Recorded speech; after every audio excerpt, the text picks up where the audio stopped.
Thank you, everybody, for being here. Can you please join me for the pledge? I pledge allegiance to the flag of the United States of America and to the republic for which it stands, one nation, under God, indivisible, with liberty and justice for all.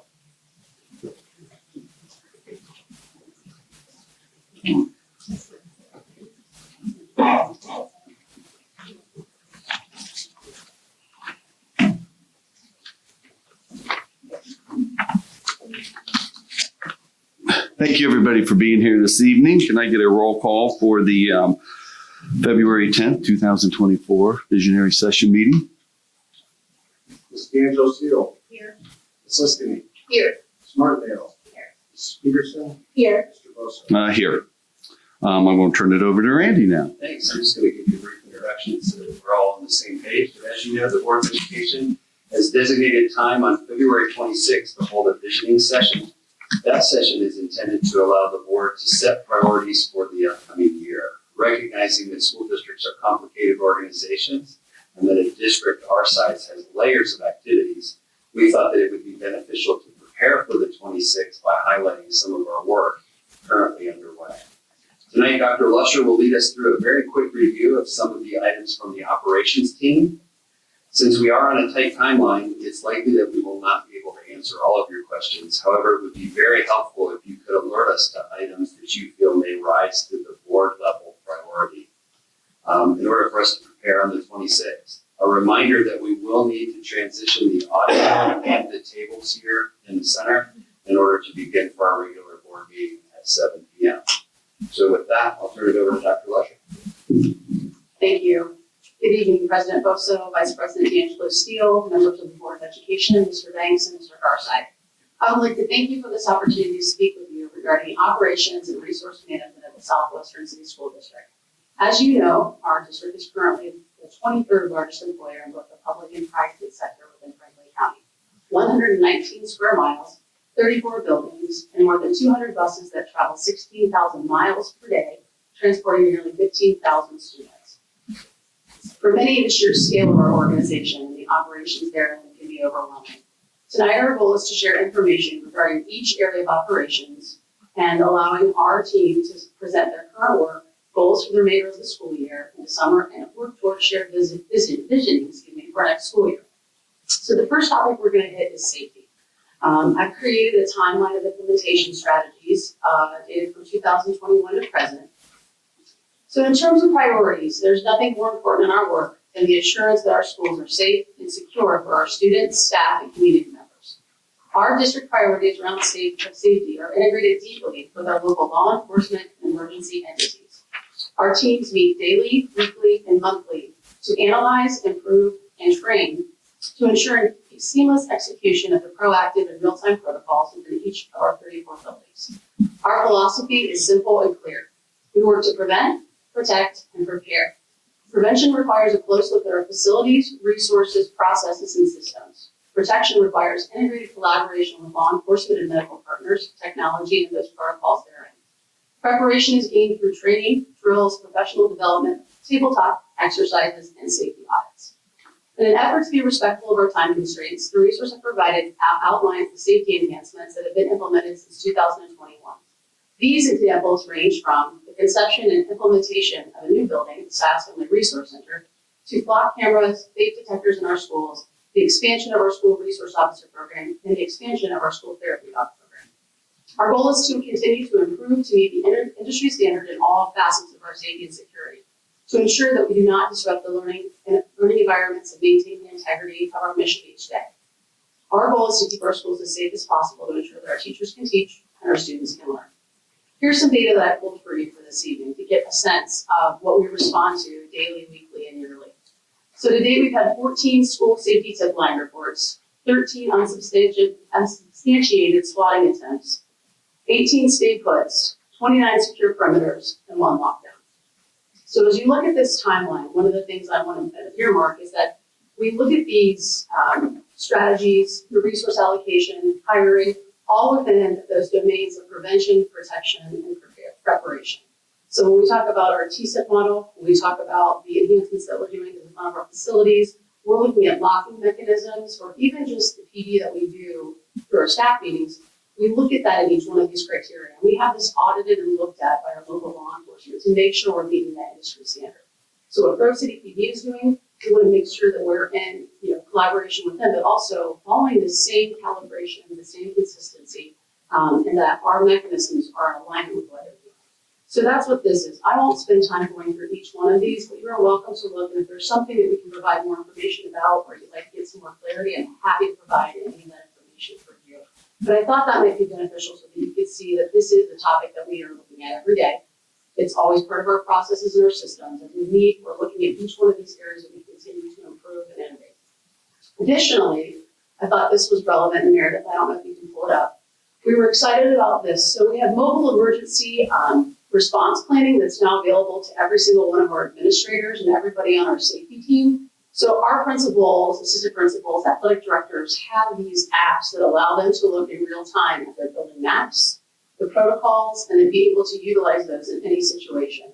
So this is an example of a professional development opportunity that we had at our last administrative council, where Lieutenant Stern came and discussed with us the implementation of the MERP app, how we can use it in the buildings, and then we recalibrated that consistency of language and process. So we'll continue to have these available on our staff website as internal documents. And that is one thing I want to mention, is that obviously we're not posting floor plans and those kinds of things for the public to see. But as we work internally and we prepare with our staff, we want to make sure they have seamless access to those resources, and then in real-time situations, they can get a hold of those plans. The other piece I wanted to talk about too is as we look at kind of where we are and where we'd like to go. In other districts, you may have heard of ALICE training, and that is something that districts have kind of changed the philosophy and worked towards it. I know Mr. Banks and I both had some experience with that. So as we look towards improvements and possibly meeting the industry standard in other areas, that may be something we want to look at and consider if we want to add that language or part of these protocols as part of our safety and security. All right, at this time, we're going to transition to communications with Mr. DeVoe. Good evening. Really excited to talk about some of the updates in our communications department here, community relations department this evening. So I thank you, President Bosa, Vice President D'Angelo Steele, members of the board, Mr. Garside, and Mr. Banks for this opportunity. Obviously, overseeing our public relations efforts at the fifth largest school district in the state of Ohio is both a personal and professional privilege and a challenge at times based on our scale. There's a lot of overlap with a lot of the safety pieces that Dr. Lusher just mentioned, right? We'll use the most recent example last week of, you've got an interagency police chase going through different areas and neighborhoods and making sure that, safety messaging is on point, and is a top priority to make sure that we're alleviating any concerns that, are real and are not with, just the lack of information on online is vital, right? Seconds, minutes matter when it comes to getting around information very timely. So when those things happen, obviously there's a lot of timely pressure on the communications department, and at times we lose sight of the warm and fuzzy, the public relations efforts, the highlighting, hey, this was such a small part of our day, our staff did really good with it, but at the same time, there's great academic achievement going on in other buildings. So I want to start by saying just one, thanking you about the opportunity for the first time in a long time, having some departmental growth in the communications department. So we were able to add a multimedia content creator position to our district. So we've been working on the onboarding piece.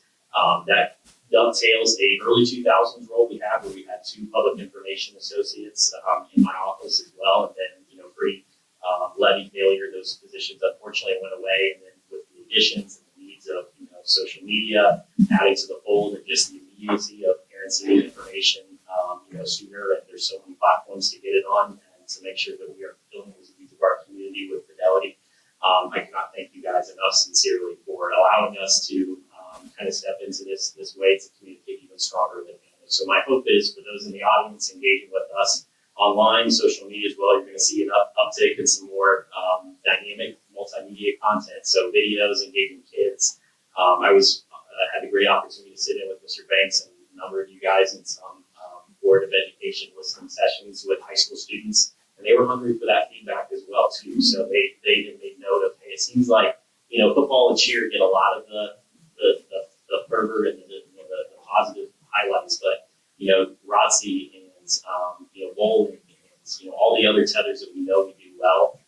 That's my goal with this new edition. So we're really working through with onboarding for the first time in over 20 years. And I want to thank you guys publicly for your investment in me as a caregiver for telling the district story. So that's a huge onboarding piece right now. And we're continuing to get our new person up and ready to rock and roll. So that's kind of the first thing.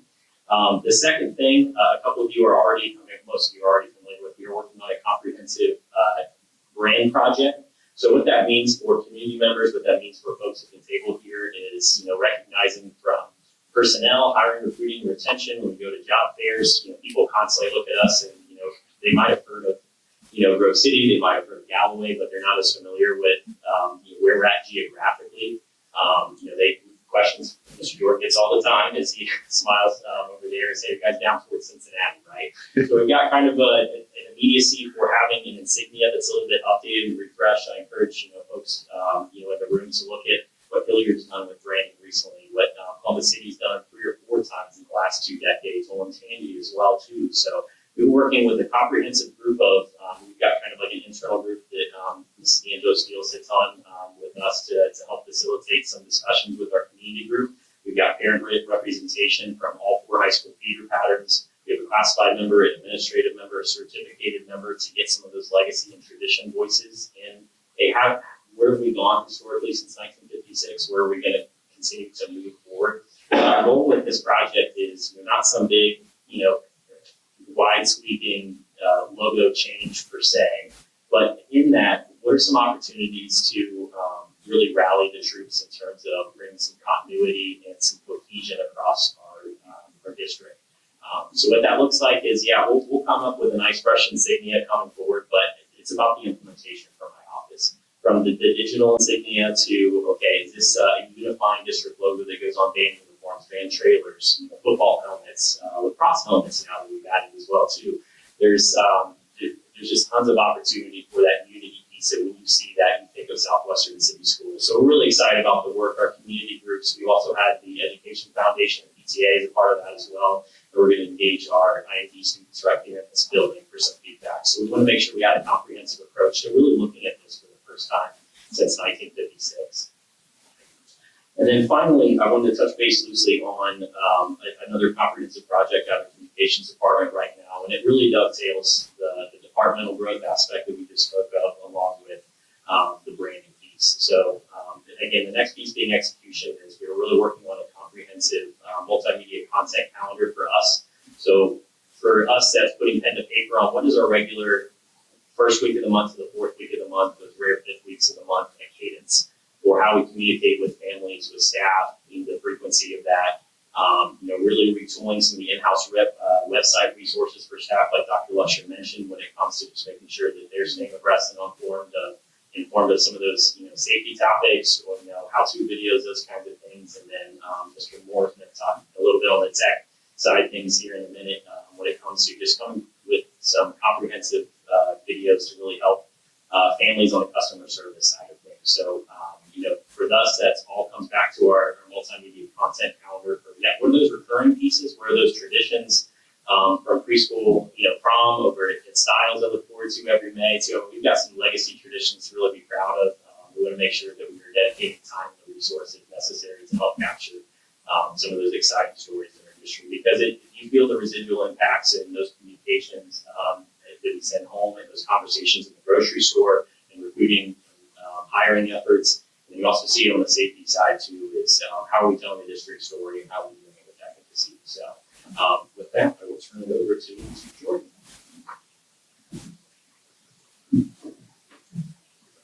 Thanks, Evan. 3-ish minutes, which is good. He's a fast talker. Well, good evening, President Bosa, Vice President D'Angelo Steele, members of the board, Mr. Banks, Mr. Garside. Appreciate this opportunity to speak with you tonight and discuss what's going on in the personnel department, where we're headed. So our number one priority, as you know, is to find quality individuals to fill our positions here in Southwestern. Looking for people who love and care about students and understand the important impact they can have on our students and their families, no matter what position they are hired to fill in our district. Once we have found them and hired them, our goal is to support them whatever life throws at them, and hopefully we can retain them. As we all recognize, this landscape today is much different than it was just 5 years ago and presents some interesting challenges. We believe you're up to the challenges, and we'll share some information with you in regards to that. So first, let me share some data with you in regards to certificated employment, which is your teachers and administrators. The teacher pipeline is a metaphor used to describe the progression of high school graduates who want to become teachers, who actually graduate, become certified licensed teachers, and actually enter the field. As of 2023, only about 1/3 of students who enter into college to become teachers in these programs actually graduated. Of that 1/3 are actually graduating, about 50% of those have actually got their certifications to get a job. Looking more closely here to us, just up the road in Columbus, in the 2024, the Ohio State University only had about 70 students enrolled in an intervention specialist program, that's special from senior. As you know, Ohio State is where we get most of our student teachers and a lot of our hires. In the classified world, we continue to see turnover for various reasons, and we continue to find challenges to get folks to apply and accept positions. I paint this picture for you so that we are on the same page, and to let you know these issues are not unique to Southwest State Schools. Please don't think I'm an excuse maker. I am not. As my signature on my email says, if there is no wind, row. Our team will continue to work and seek ways to make working in Southwest State Schools a great opportunity for anyone who wants to have an immediate positive impact on young people and our community as a whole. So where we are in regards for recruiting, this is basically a list of items that the personnel department does. I'm going to share with you and just really kind of scratch the surface. We attend every job and career fair offered and get our name and brand out there. These are typically all held in Ohio that we go to this point in time, but that's where we go. We, Lori, speaks at universities and colleges, specifically to the education classes. We feel this is a better approach than the job fairs. It's much more intimate. Work with communications on every social media platform with targeted advertisements. We have created our own local job fair, specifically focused on transportation, but as you know, it wasn't just the transportation. We found all kinds of bus aids and educational aids out of those local job fairs. We interview and screen all of our student teachers. We host interview events to hire district-wide teachers early. We post early, we post anticipated, and offer early. The downside to doing this is you have limited applicants, as we are not the first for many of the candidates. And secondly, some will say yes, but they can still leave us for other districts by July 10th. We have updated our website with a video of our new teachers and their why they chose to work here at Southwest State Schools. And we have asked them to share their stories. We created a Google form, which I know is not earth-shattering, but it has allowed folks to be in touch with our team. We can guide them through the application process. And this has paid great dividends on the classified side. Created a relationship with the Opportunities for Ohioans with Disabilities. So they are aware of our openings and they share them with their folks. Create another relationship with the Ohio Military Veterans Program, and they are aware of our openings and share that with their members. We now participate in the Ohio Veterans Educators Program Recruiting Initiative. We've had 2 employees take advantage of that. It's been in the works since 2023. Our Grow Your Own initiative here in Southwest State Schools about recruiting and retention. It's definitely a recruiting and a retention tool. We as a district support the professional growth of all of our staff. If you come here, we have pathways for you to achieve your goals if you choose.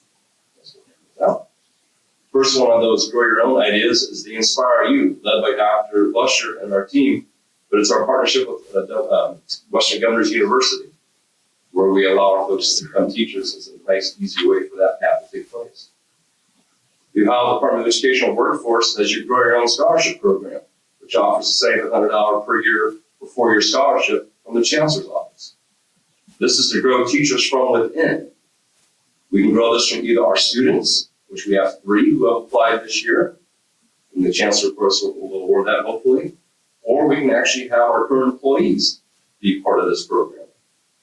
We created a process for this, and we have 15 folks who went through the process with us, and we want them to complete their paperwork.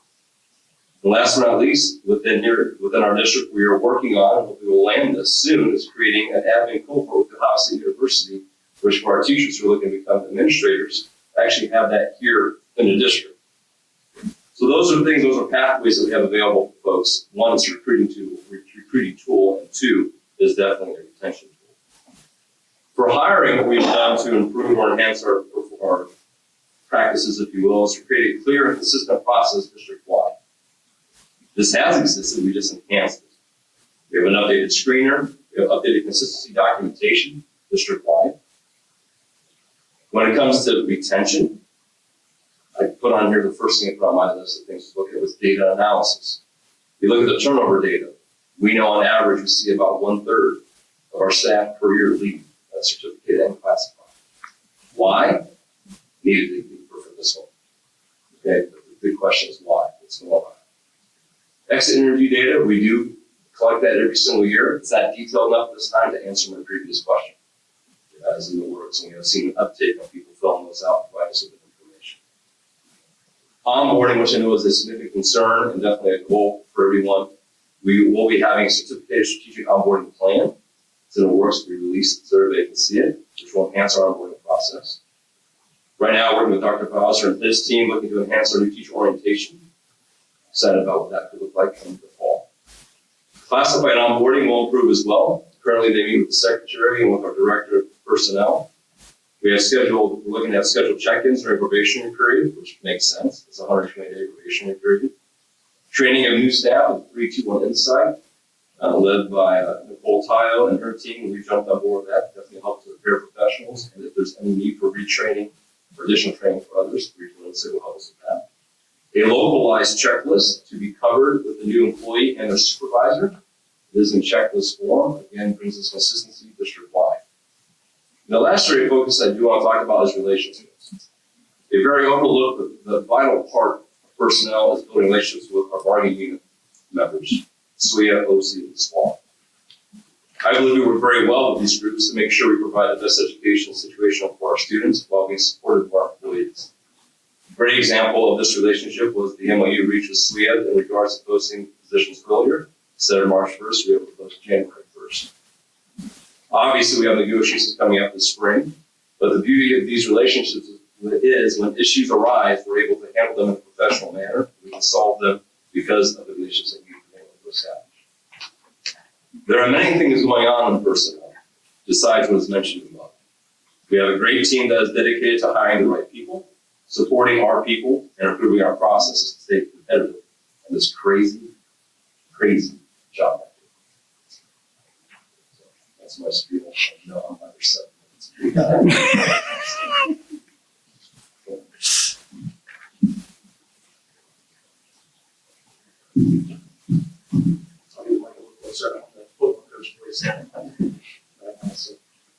Good evening, President Bozo, Vice President D'Angelo Steele, members of the board, Mr. Banks, Mr. Gartside. I just want to thank you for the opportunity to talk with you this evening regarding the current state of district technology initiatives. I'm pleased to report that our district was the first school in the state of Ohio to achieve the NIST Cybersecurity Credit Mark version 2 certification. NIST stands for National Institute of Safety Technology.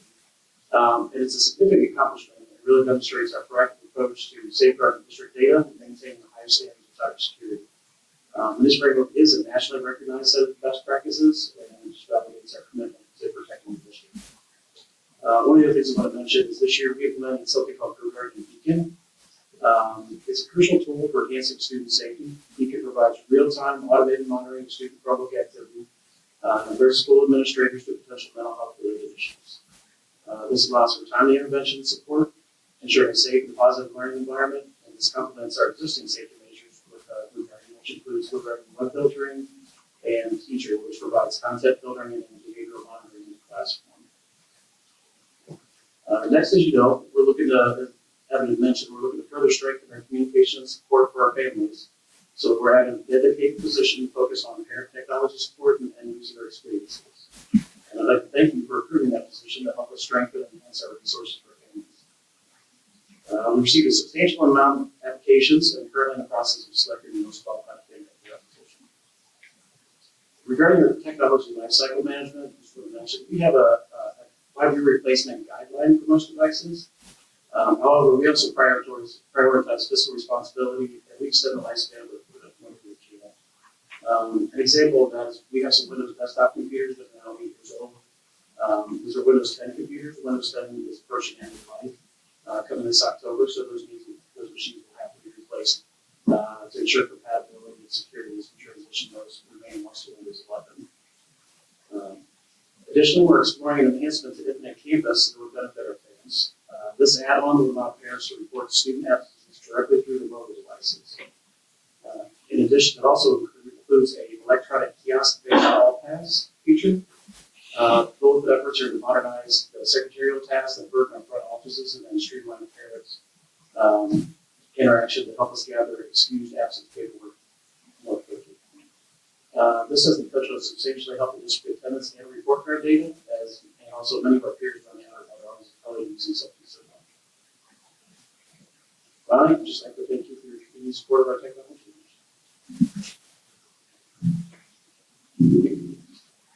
Good evening. I get to talk about transportation to start with. I'm actually going to be doing two areas. So President Boso, Vice President D'Angelo Steele, members of the Board of Education, Mr. Banks and Mr. Garside. It is a pleasure to talk about transportation to start with here tonight. And the first big piece that I have is I'm really excited that we're going to be looking to hire our coordinator for transportation. It's actually on your agenda tonight. Really excited about the gentleman coming to us with some of his varied experiences, his participation in different organizations across the state. So really looking forward to working with him, onboarding him, bringing him into our environment, showing him around our area, and then also getting from him his abilities and skills as he brings to the table. So really looking forward to that. Very good process, as Mr. Jordan outlined earlier, really went well through a full process for hiring, from his initial screenings and reviews all the way down to a committee of employees at transportation that were involved in the interview process itself. So we're really excited about that. I'm really excited about that, having someone come in and take that position or role. As we spoke last summer a little bit about some efficiencies in transportation, we talked about cutting some routes down, cutting down our number of routes.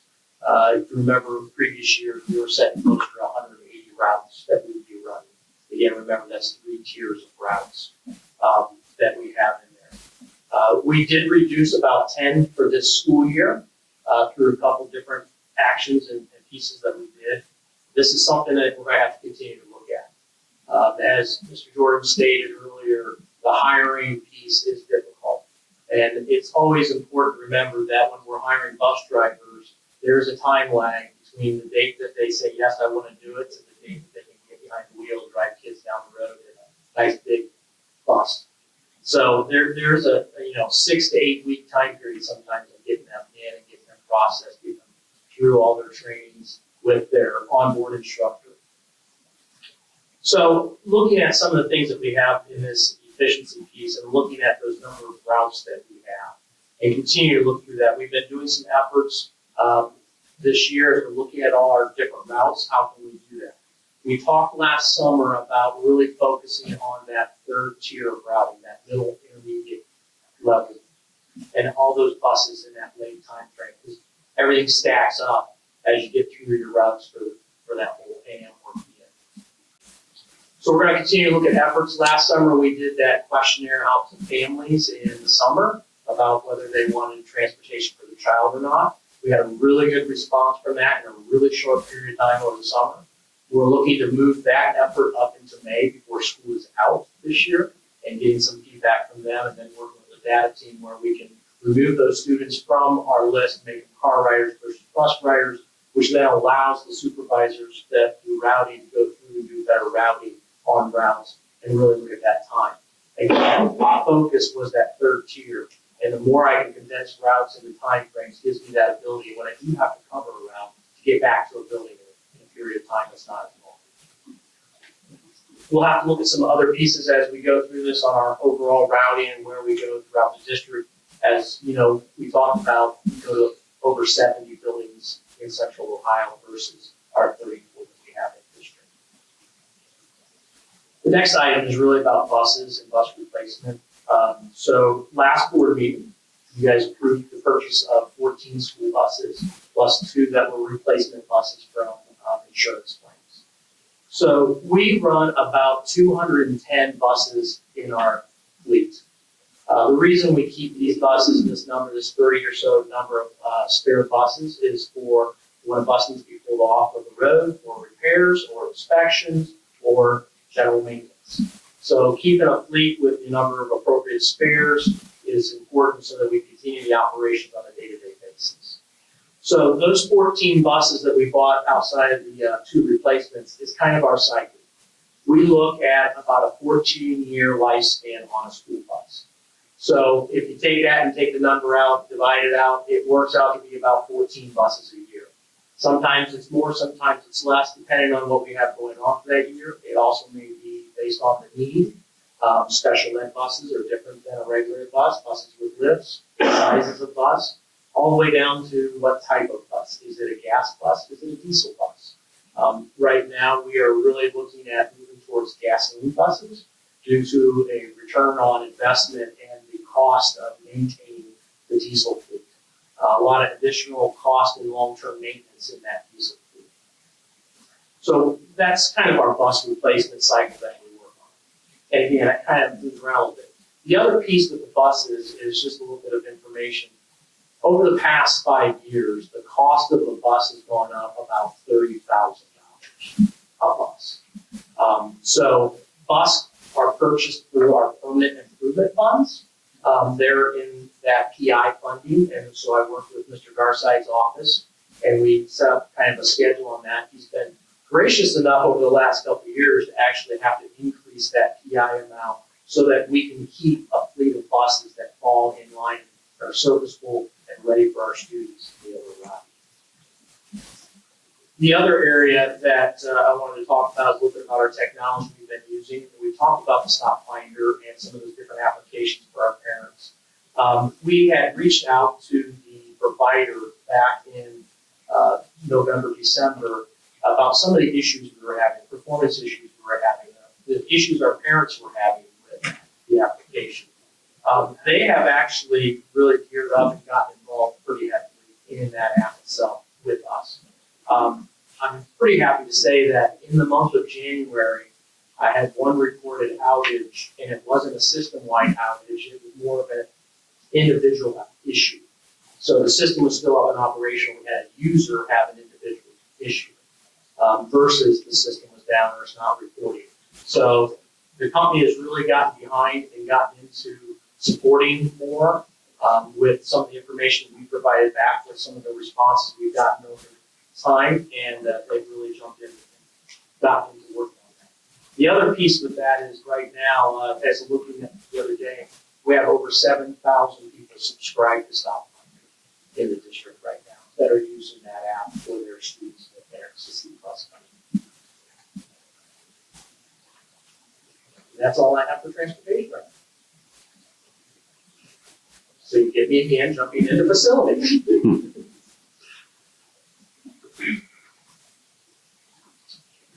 So just kind of a snapshot, as Dr. Lusher said earlier, 119 square miles of the school district. Some little data. We have over 4 million square feet of building space in Southwestern City School District. A little over 600 acres of land that we maintain. So between the building spaces and land, those are all things that our property services, custodials, and everybody else helps take care of in this district. One of the big things that is probably big on a lot of people, a lot of parents' mind is phase 3 of the OFCC, Ohio Facilities Construction Commission. Phase 3 is for looking at Westland High School and Grove City High School replacement buildings. Recall, we just kind of got done with phase 2 a couple years ago. Phase 2 was our middle school buildings, where we replaced 4 of our middle school buildings, and we added on to Jackson Middle School. So all those buildings came up to what we'll call an 801 building. That's kind of a OFCC statement of percentage of students that could potentially be in the building at a certain percentage of capacity. So that's kind of how they describe that. So a couple things we have coming up. These fundings for these projects, as you know, it's through this OFCC, and it's a shared funding process. So we have local share and we have the state share. And that's a 50-50 through our particular piece with the state.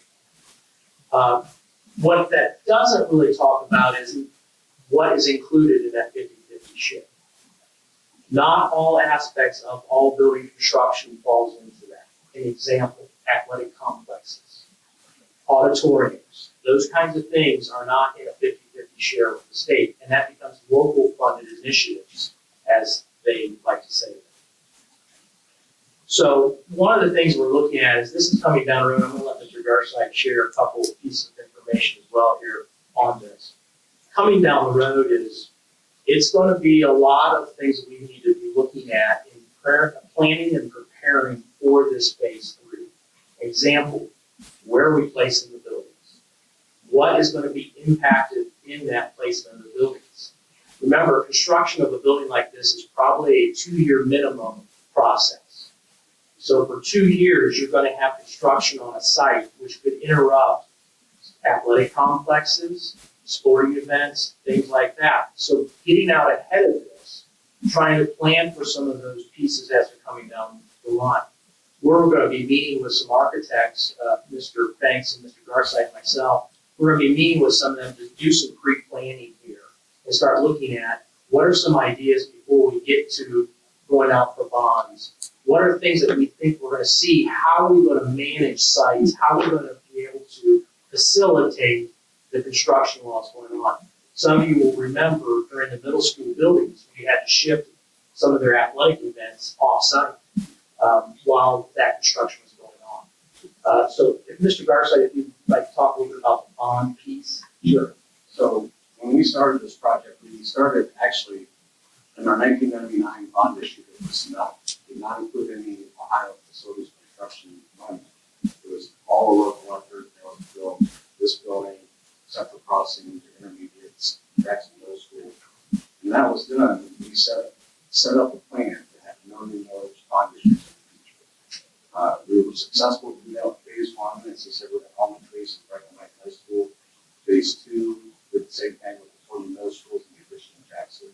We are hopeful in phase 3 with Westland and Grove City that we can do the same thing. Now, there's some factors out there that may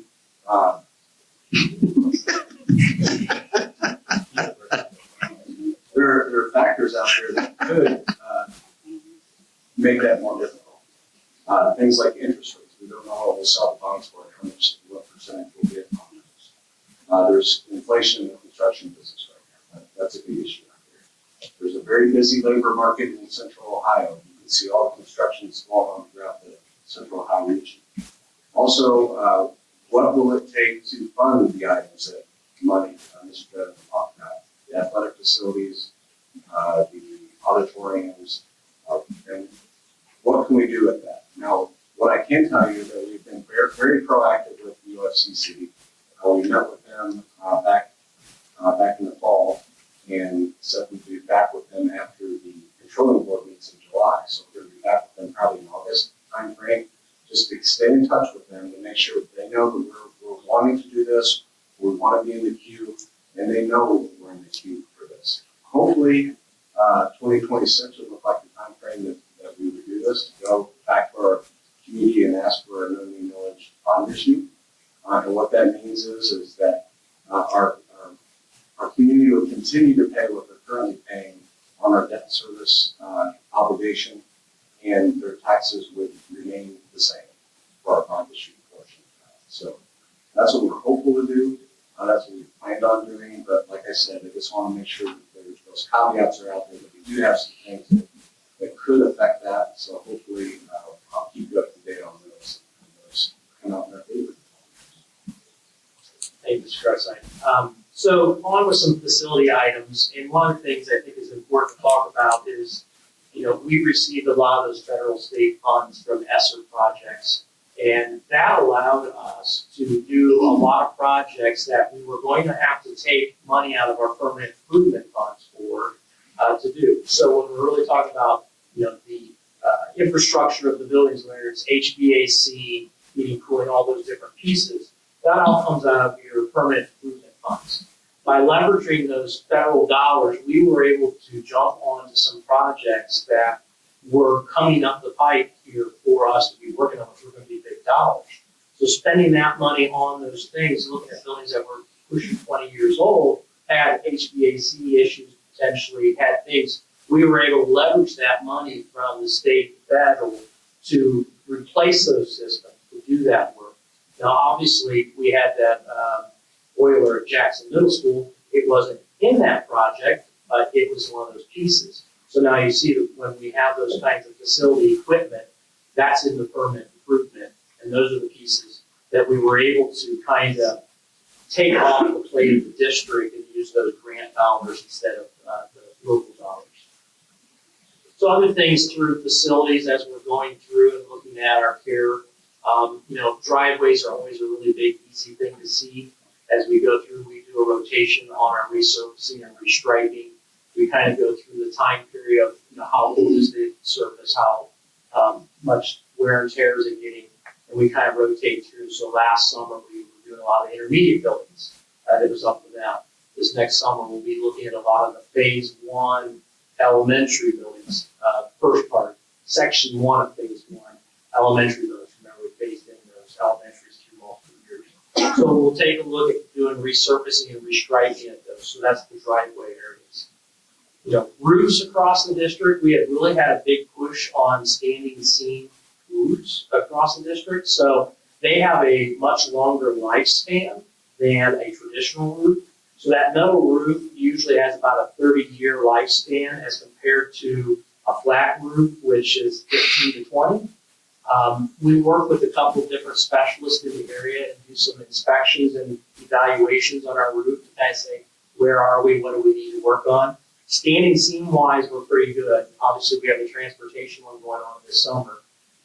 But when it comes to the flat roof areas, we do inspections and do some walkthroughs and do some evaluations on those. But we don't have nearly as many square footage of that flat roof that's that TPO style membrane. Playgrounds, big push over the last few years was after we got done with that phase of the OFCC, we realized that mulch or rubber mulch was not a great thing on our playgrounds.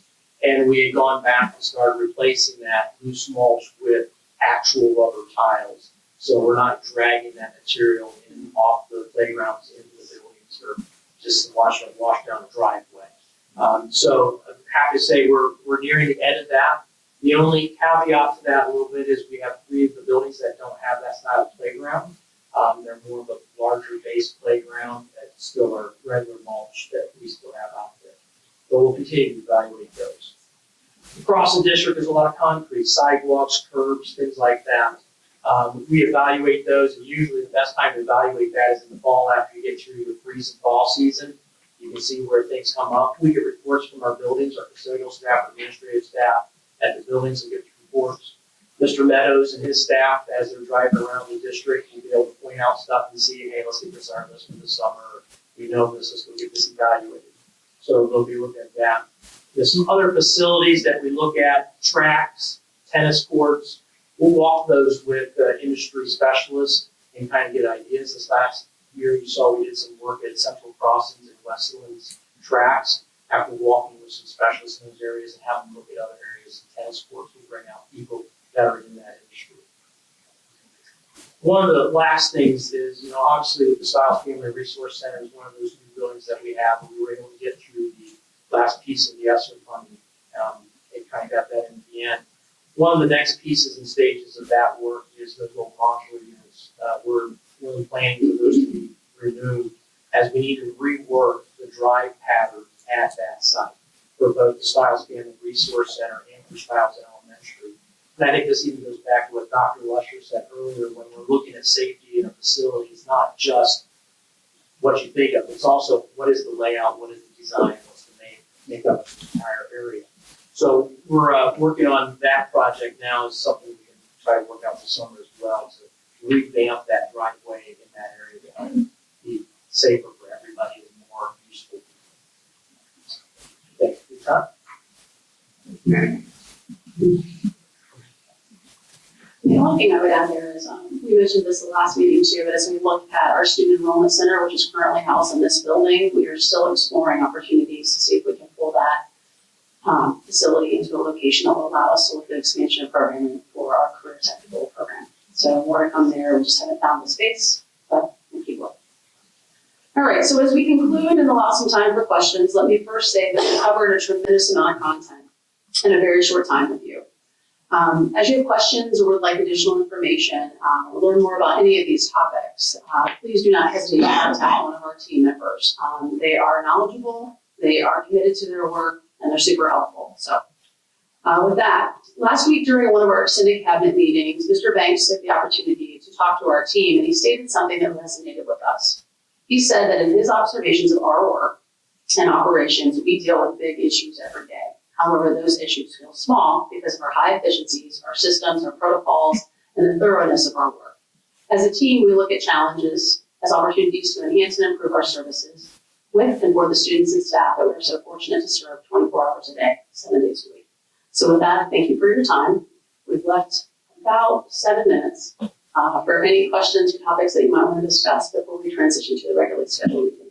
Thank you. I could say something. When you were talking, Monica, you were talking about the future of the district and phase 3 construction, Westland High School, Grove City High School. I know that most everybody in here is aware that when Dr. Weiss retired, he is still being paid for his final year, and so I know that he said that he would, work with us if need be. And so I'm hoping that this was something we could talk about at the visioning session, including Dr. Wise, using him as a resource for that third phase planning and working with him just because he is so knowledgeable with the other construction that we've done in the district, working with community members, community partners, and I think that would be not to, quote unquote, wise choice to include Dr. Wise in those planning meetings and that kind of thing. So that is my 2 cents. Just say I know that Mr. Banks has had conversations with him as we're getting to this and then getting information, so I'm sure that would be an obvious piece. Great, thank you. Piggybacking on that, with Hugh and Bill, the way they set up the bonds and everything to fall off and new ones just take place to build new schools without raising any taxes is commendable. They really had a vision, a long vision, a very long vision, really. And I know Bill has been involved with these talks. So, and I think that's very important to have him involved because he's such a good relationship with the OFCC.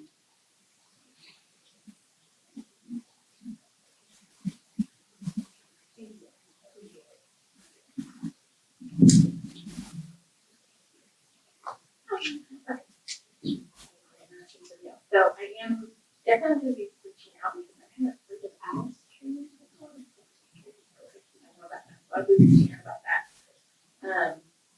Kevin, I'm super excited. I've already noticed been upstairs in content on social media. So I love that. I think it's always time that we can highlight the great things that are going on.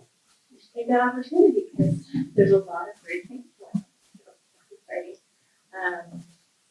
Matt, I really appreciate kind of doing a lot there. Coming in on all the things, but I think you guys are doing a great job. This is not an easy time to try to do this. You guys are doing a great job. I have several friends who are applying for positions, and just for a plug, just being recorded. I'm just excited for this to be a place for people going home. But I think that we are continuing to take the culture of this district to that place where people feel like they're belonging and that they're not just a numbered employee, but they are family and a family and trying to take care of our own. So I'm very excited to see the growth in that department. Thank you for that. I'm sorry, I keep getting these things that keep getting set my password. And I'm really scared to do it because I'm scared to lock myself up, so I might be reaching out to you. Figure out how to do that. We need to have some employees around here to make sure that we know. Of all the people that should be saying that should be me, not you. Yeah. Monty, thank you.